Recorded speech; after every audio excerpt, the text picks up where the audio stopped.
7 toxic money phrases to drop from your vocabulary. Welcome back to the channel. Today we're diving into some toxic phrases about money that you need to ban from your vocabulary immediately. These are the sneaky little sayings that can sabotage your financial success without you even realizing it. But before we get started, make sure to hit that subscribe button and turn on notifications so you never miss an update. Check one, check two, check. All right, let's tackle this one head on. Money is the root of all evil. You've heard it, I've heard it, we've all heard it. But here's the thing, money itself isn't evil. It's a tool, just like a hammer or a computer. You can use a hammer to build a house, or you can use it to, well, do some damage. Same with money. It's all about how you use it. This phrase is dangerous because it can make you think of money as something dirty, something to be avoided. And that kind of thinking can keep you stuck in a scarcity mindset, afraid to go after financial abundance. Think about it. Have you ever seen someone do something really shady for a sandwich? Probably not, but people have definitely done some messed up things for money. That's because money amplifies what's already there. If someone is greedy, money gives them the power to be even greedier. If someone is generous, money gives them the power to be even more generous. See what I mean? It's not the money itself, it's the person.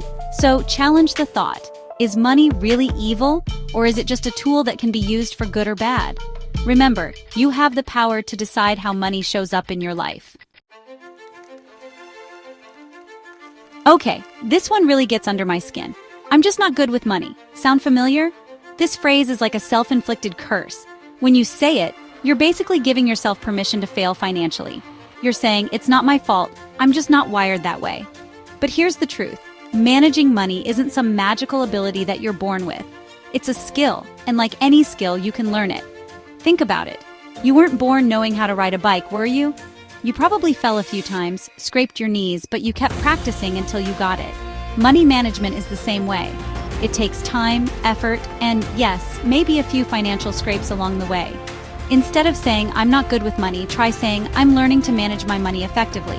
Then back up those words with action. Remember, financial education is an investment in yourself and your future.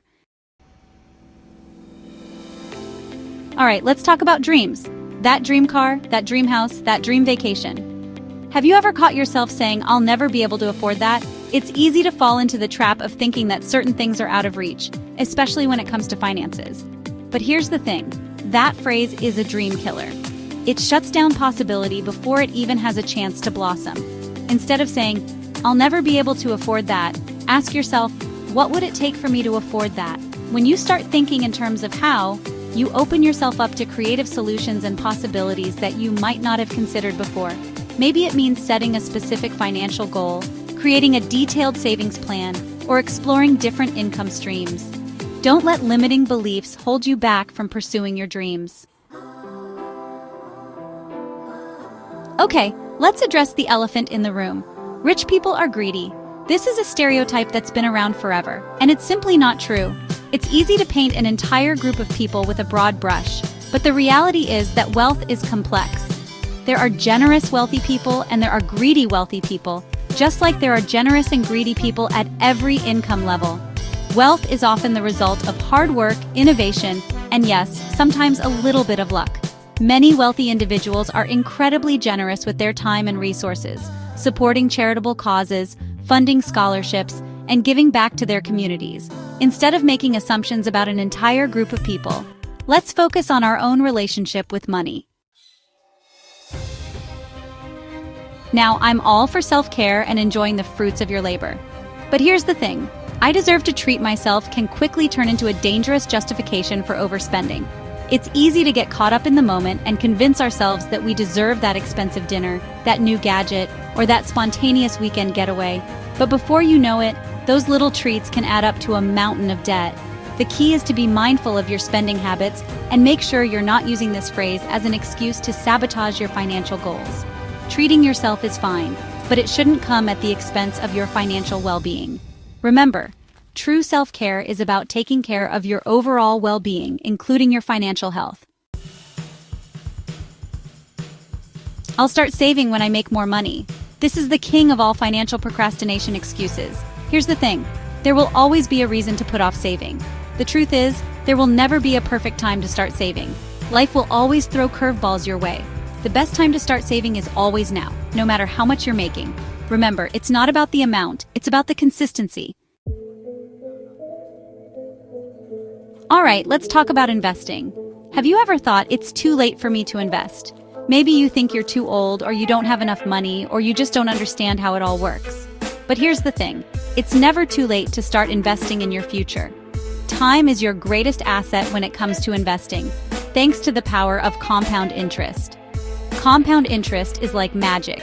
It's the concept of earning interest on your interest, which means your money grows exponentially over time. The earlier you start, the more time your money has to compound, and the more you'll benefit in the long run.